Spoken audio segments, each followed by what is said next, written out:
Well, all this is 50 cal sniper. I got 10,000 miles on my bike last year. I've only had it for a year now. A year next month. Well, where to start?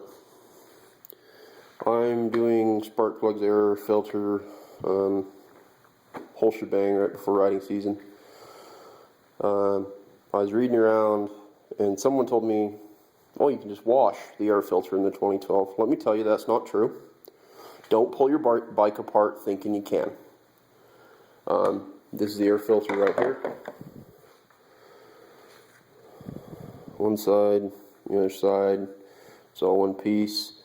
From what I can tell, you cannot wash this. It looks like a paper filter. It does not look like a fiber filter. It's not washable. Let's put it that way.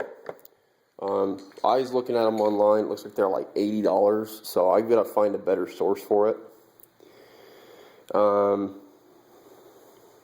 Now, I'm just going to point out how to get this off because I didn't have the hands to record and show you. Normally you have a tank sitting here. Mine's over there. We'll get to that in a minute. Tank, you have your seat on. The first thing I recommend you do is take your seat off. Mine's sitting right there on the ground. Good place for it. Now, my battery is still connected. Please disconnect your battery before you do anything on your bike. The worst thing that could happen is you start it and it's up. And you got, like me, I've got half the crap unplugged. And you can royally screw something up or shock yourself. You know, I don't want to be responsible for it, so just disconnect your battery, pull the battery out, go set it somewhere. The only reason mine is still hooked up is I actually have, it's called an Arduino controller that does some I did some custom programming, and I changed some stuff on my speedometer and my tack, and I can look at different settings, and I'm working on a gear shift indicator for under $100, under $50, but that's still in the works. Don't ask me about it. I'm not going to tell you. Now, usually you have your tank here. And you get a black handle that goes right here underneath your seat. Pull the black handle off. You'll need to get your battery out. Sorry. 10 mil bolt here. Two 10 mil bolts up here. Pull them out. Pick up your tank. Helps if you have a friend. You're going to have a piece of plastic right here. That piece of plastic, pull it off. I believe it is one bolt right here. I don't know where I put it. Don't really care. And you're going to see these two connectors right here. This top black one is your fuel pump wiring, right in the bottom of your tank. If you get a screwdriver, you can usually get your fingernail right behind it. There's a clip right there. You pull that clip towards where the battery goes, slide that connector out, slide right out. Now, when you get to this connector, this is your fuel line. Normally, this red thing is squished in. It looks like a little square brick. Pull it out towards you, or towards the battery box, or whatever way it's facing. Pull it out off that. It won't come all the way off. Don't break it. And this will just slide off your tank. A little persuasion. It won't take much. Do not force it. You break it, you're going to have to get yourself a new one. It is a fuel injection line. It is high pressure. You break it, it's not going to be able to be fixed with electrical tape. You can't go get it at a hardware store. And these parts aren't cheap. Now, after you pull it off, I got a few drops of fuel out of it. This tank's full. It's not empty, it's full.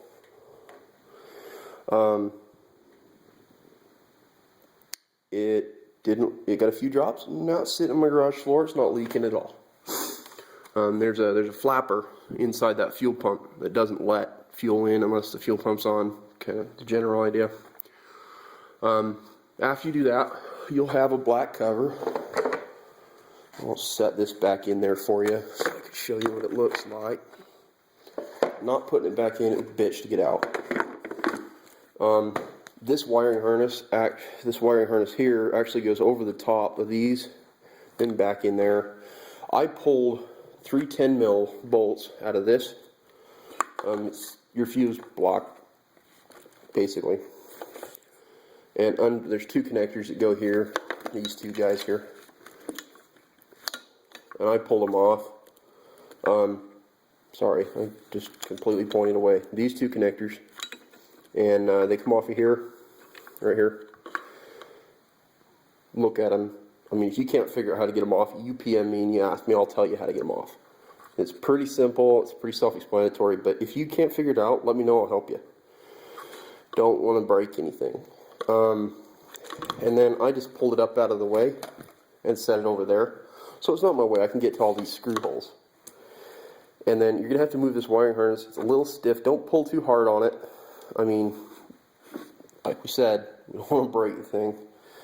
And then you get all those screws out, and just a little bit of wiggling, and you gotta make sure you unplug this sensor too. A little bit of wiggling, this will actually come off. It's the airbox case housing. And then you'll have a center screw right here. I recommend, go to your sock drawer, get a nice pair of clean socks, and stick one right in each one of these, the throttle bodies in the intakes. You don't drop anything in there, you don't have to worry about it. You drop a screw in there, you're going to have to go get it, and it's not going to be pleasant, let me tell you. They did something really nice here. They caged the screw on the air filter, so it cannot come out of there. Don't take it out, just unscrew it till it's loose, pull this up, pull it out, put it over there. Don't drop that screw in that hole. If you read some of the forums, some of the guys are talking about removing your snorkels. Now, these are the snorkels. I'm pulling mine out. I haven't quite figured out how I'm pulling them out, so I've got to take the airbox out. And I haven't quite gotten there. I'm not going to tell you how, because I haven't figured it out yet. I don't have a service manual. I'm not going to go buy a service manual. But it should, under all, pull out of there.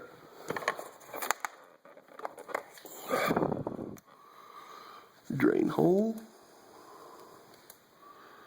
I don't know what that hole is.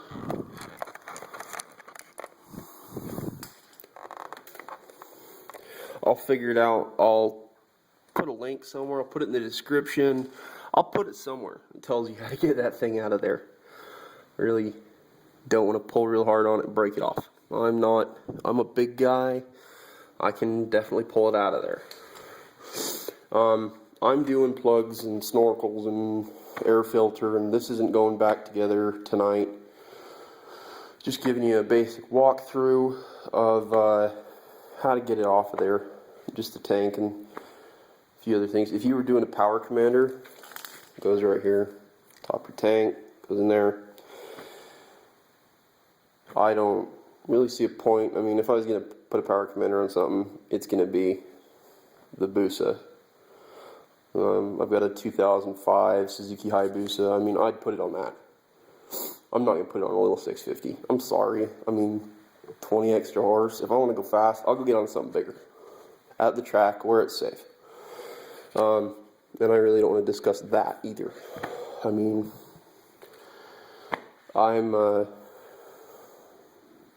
had some bad experiences. I don't pass 100 miles an hour on any public street. I don't wheelie. I don't stunt. I'm not that type of guy. If I'm at the track drag racing, sure, I'll pull that front end off the ground. I'm in full gear. I'm in a controlled environment. This year, I'm actually racing at Salt Flats here in Utah. We're going to see how fast the Busa goes. But, that's my choice. I know it's dangerous. I know, but, that's something that's my personal choice. I don't endorse doing it on the street. That's your decision. Sorry if my mind is wandering a little bit. It's 3 in the morning here.